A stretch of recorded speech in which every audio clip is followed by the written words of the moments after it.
From getting its start in the mid-1930s during the Spanish Civil War to wreaking havoc during World War II, the Bf 109 was a staple of the Luftwaffe's arsenal.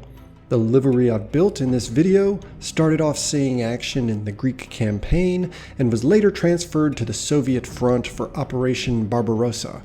It kept the original camouflage scheme throughout, but was shot down in July 1941. After I do some chipping on the petals, just scraping away paint with a needle, I continue with the basic dry brushing technique to pull out the molded details on the fuselage. Here's a before and after showing the difference dry brushing can make. Then I do a glossy clear coat and apply the oil wash, thinned down with mineral spirits. Pure black is too dark, so this is mostly burnt umber with a tiny bit of black added in. I don't actually wipe it away. Once it's had a few minutes to dry, I'll take mineral spirits to blot the paint and move it around towards the crevices. Some paint will remain on the brush, which I'll dab off on a paper towel, then repeat the process. Some paint gets removed, but mostly it gets pushed around on the part. Before adding pigments, I've sprayed a clear matte varnish. The gloss coat is too smooth and hard for the pigment to grip and remain in place.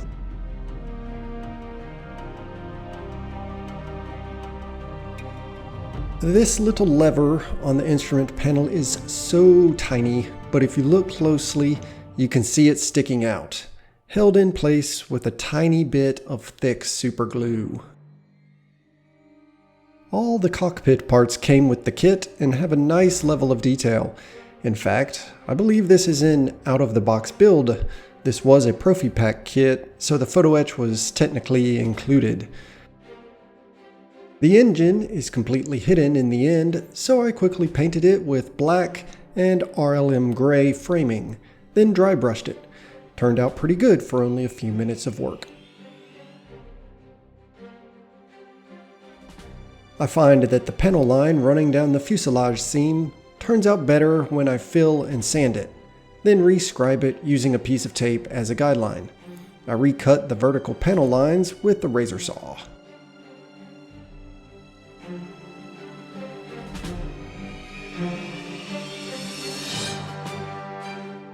Here's my unofficial and unpaid review of MiG ATOM paint. While I frequently use Tamiya, I like how MiG came out with a line of RLM colors. I know other brands do it too, but I picked this one, maybe because they're new. The paint is thick and will require thinner if you're going to airbrush it, to which I purchased their branded thinner. I really wanted to test durability because it seems like accidentally removing paint with my masking tape is one of the big issues that I face. Like any other paint, the dark green camo markings are sprayed on thin and built up over multiple sessions and layers to get a saturated color. I'll also add that this plane was primed with Mr. Surfacer 1200.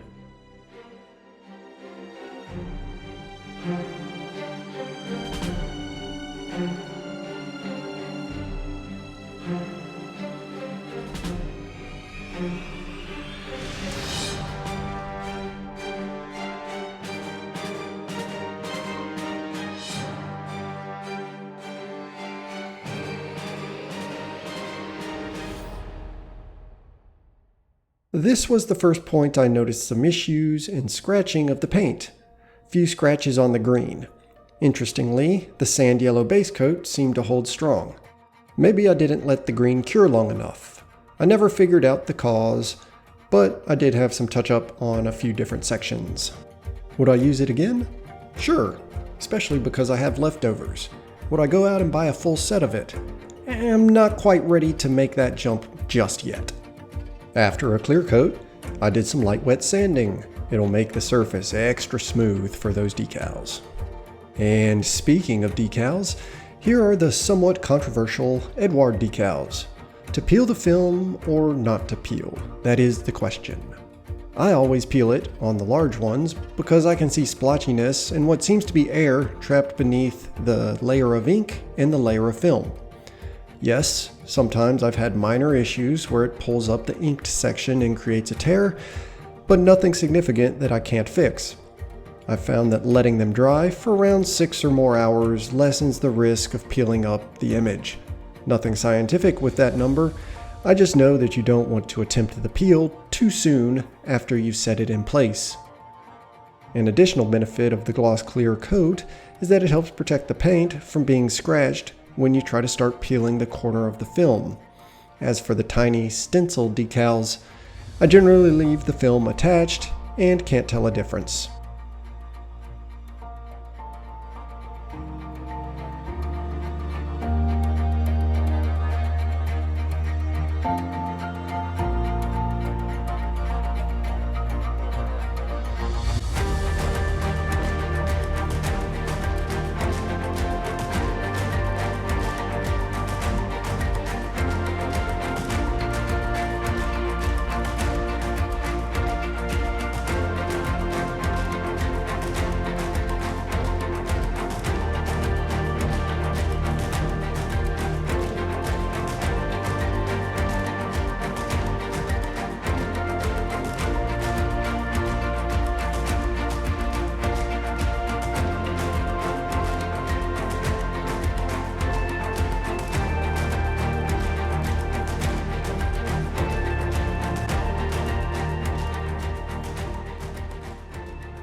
I usually sand a flat section onto the wheels to show the weight of the aircraft.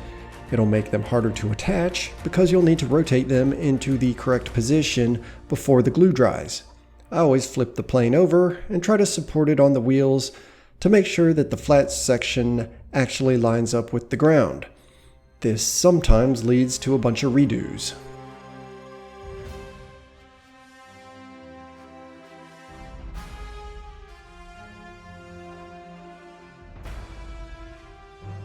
In the end, I use a matte varnish before adding some pigments and coloring with my watercolor pencils.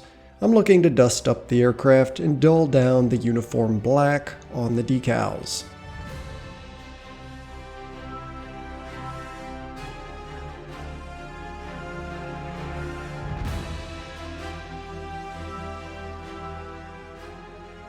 I've whittled the end of a toothpick into a sharper point to peel the mask off the canopy.